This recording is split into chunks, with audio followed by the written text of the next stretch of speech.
यह है यूपी का आजमगढ़ जिला, जहां अपराध की कमाई से स्कॉर्पियो से चलते हैं पशु तस्कर। पुलिस ने ऐसे गैंग का भंडाफोड़ किया जिसके 7 सदस्य गिरफ्तार हो गए, मगर 6 तस्कर तो स्कॉर्पियो से भाग निकले। बहरहाल पुलिस ने इन 7 पशु चोरों को गिरफ्तार कर लिया। इसमें अंतर जनपदीय पुरस्कार घोषित पशु चोर भी शामिल। पुलिस इस गैंग के पास से चोरी की 24 भैंस और 9 बकरियां भी बरामद की। इसी के साथ ही पुलिस ने आजमगढ़ के 17 थानों से 27 मुकदमों का अनावरण भी कर दिया। आजमगढ़ की मुबारकपुर थाने के लंगरपुर गांव में एक ही रात में 19 अक्टूबर को मंजू प्रजापति और रमाशंकर प्रजापति के घर के सामने बंधी भैंस को चोर 4 चक्का वाहन में लाद कर उठा ले गए। इसके बाद 7 नवंबर को मुबारकपुर थाने के ही सरदारपुर बाबू गांव के नंदलाल यादव की भैंस भी चोरी हो गई। इन दोनों मामलों में पुलिस ने अज्ञात के खिलाफ मुकदमा दर्ज किया और फिर पशु चोरों की तलाश में जुटी। इस बीच आज यानी 10 नवंबर को 6 पशु चोरों को पुलिस ने गिरफ्तार कर लिया, जबकि इनके अन्य 6 साथी स्कॉर्पियो और पिकअप से चल रहे थे, जो पुलिस को चकमा देकर भाग गए। गिरफ्तार चोरों के कब्जे के पास से 6 भैंस बरामद, इसके अलावा 2 तमंचा 2 जिंदा कारतूस भी बरामद किया गया। पुलिस के अनुसार गिरफ्तार अभियुक्तों से जब पुलिस ने कड़ाई से पूछताछ शुरू की तो मऊ जिले के पठान टोला में बिरादरी का हाथा से चोरी की 18 और भैंस के साथ ही 9 बकरियां भी बरामद की गई। साथ ही एक और पशु चोर को भी गिरफ्तार किया गया। चोरी की भैंस की बिक्री के नगद 41,700 रुपये भी पुलिस ने बरामद किया। पुलिस के अनुसार पूछताछ में गिरफ्तार इन 7 ने अपना जुर्म स्वीकार किया और बताया कि हम सभी का एक संगठित गिरोह 4 पहिया वाहनों से आजमगढ़ सहित आसपास के जिलों से रात के पहर घर के बाहर बंधे हुए पशुओं को चुरा कर अपने वाहन में लाद लेते। इस तरह से एक एक गांव से भैंसों को जुटाते हैं और फिर इसे बेच देते हैं और बिक्री का माल आपस में सभी लोग बांट लेते। लग्जरी गाड़ी से चलने वाले इस गैंग के जिन सदस्यों को गिरफ्तार किया गया है उसमें मोहम्मद वाकिफ आजमगढ़ के फूलपुर कोतवाली के नियाउज गाँव का रहने वाला, जबकि मोहम्मद साजिद अबू जर उर्फ सब्बू अफरोज और मुश्ताक जियनपुर कोतवाली के नत्थुपुर गांव का। इसके अलावा शकील अहमद निजामाबाद थाने के फरिया गांव का रहने वाला और अलकमा उर्फ जुनैद मऊ जिले के पठान टोला का रहने वाला।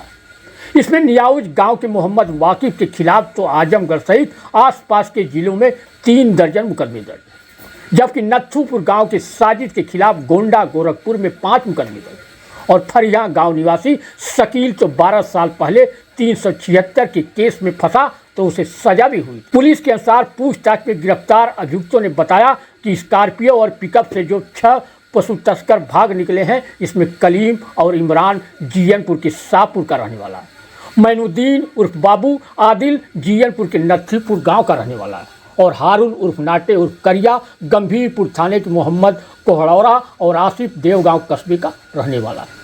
अब आगे जानिए आजमगढ़ एसपी से इस गैंग के खिलाफ अब आगे की क्या कार्रवाई होगी और यह गैंग कैसे वारदात को अंजाम देती।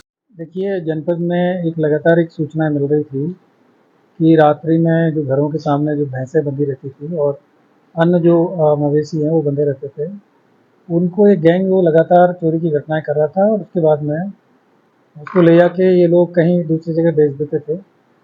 हम लोगों ने इसमें काफ़ी मेहनत किया और बाद में जानकारी मिली कि कुछ लोग 4 व्हीलर के अंदर जो भैंस हो या बकरी हो या गाय हो, इनको ये लोग चोरी करते थे और चोरी करने के बाद में इनको ले जाके पास ही के आसपास के जो जनपद है वहाँ पे कहीं रख देते थे और उसके बाद में फिर उनको वहाँ से ये लोग या तो उनको बेच देते थे या फिर यहाँ पर कहीं और जगह उनको डिस्पोज कर देते थे।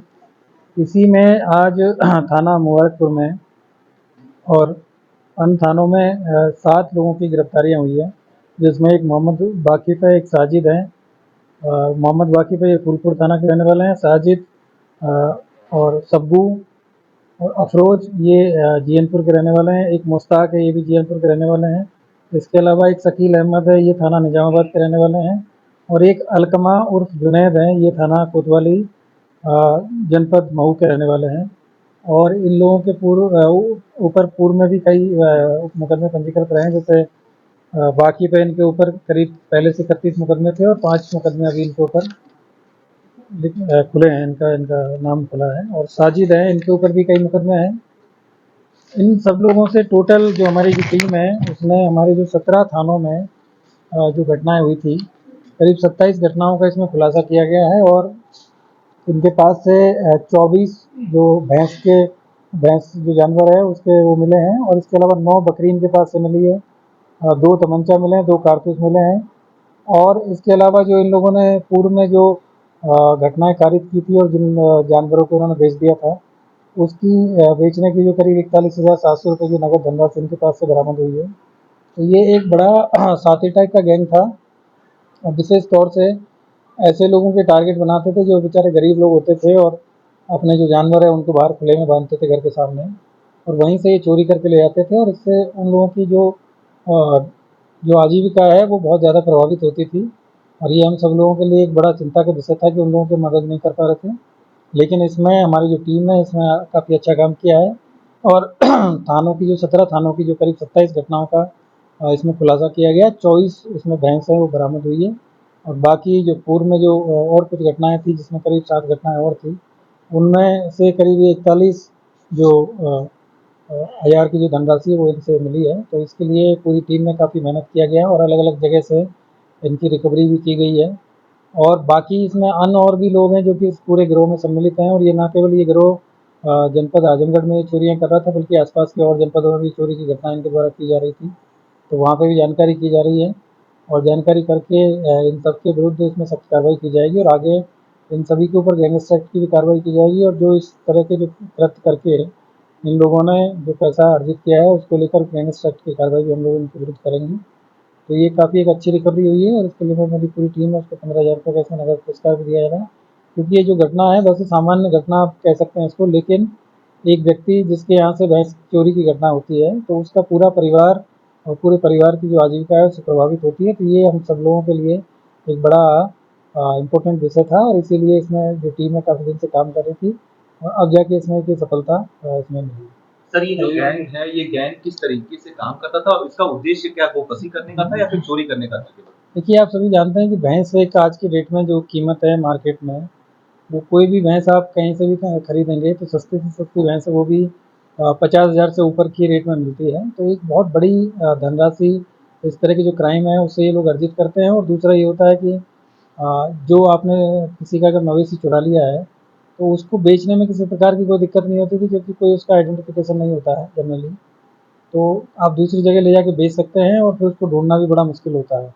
तो ये इस तरीके से ये लोग इसमें काफ़ी इनको मुनाफा ये लोग कमाते थे। और 4 व्हीलर में इन्होंने पीछे की जो सीट है, जो जानकारी मिली है, गाड़ी अभी बरामद नहीं हुई है, उसको बरामद करना है, उसमें पीछे की सीट हटा रखी थी। और एक एक दो दो जो वाहन मतलब जो मवेशी है उनको इनके द्वारा चुराया जाता था। पहले आइडेंटिफाई करके एक रोड पे कहीं आसपास में बंधी हुई है खुले में, और उसको ये लोग विशेष तौर से टारगेट करते थे और उसके बाद में उसको ले जाके कहीं दूसरे जनपद में रख दिया और फिर उसको फिर जैसे उसके जो भी मोल भाव करके और उसको बेचने का ये काम विशेष तौर से करते थे। सर ये गैंग और जनपदों में भी सक्रिय था क्या? ये आसपास के जैसे गाजीपुर जानकारी मिली जिन लोगों ने गाजीपुर में भी चोरियाँ की हैं।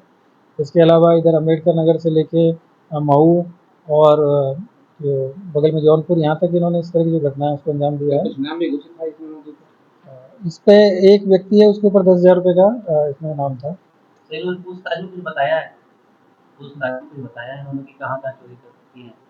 ये देखिए, हमारे यहाँ पे टोटल 17 थानों की घटनाएं इन्होंने एक्सेप्ट किया है इसमें, और उनका इसमें अनावरण भी किया जा रहा है। और उनसे संबंधित जो भैंसें थी वो बरामद भी इनसे की गई है। जो बादी है उसके द्वारा उनको चिन्हित किया गया है, चिन्हित करके उनको सुपुर्दगी में दिया भी गया है। तो ये सारी जो घटनाएं, क्योंकि जो आदमी अपने जानवर को, जो उनका जो पेट होता है, उसके बारे में वो अच्छे से जानता है कि उसको ना वो मालिक भूलता है ना जानवर मालिक को भूलता है।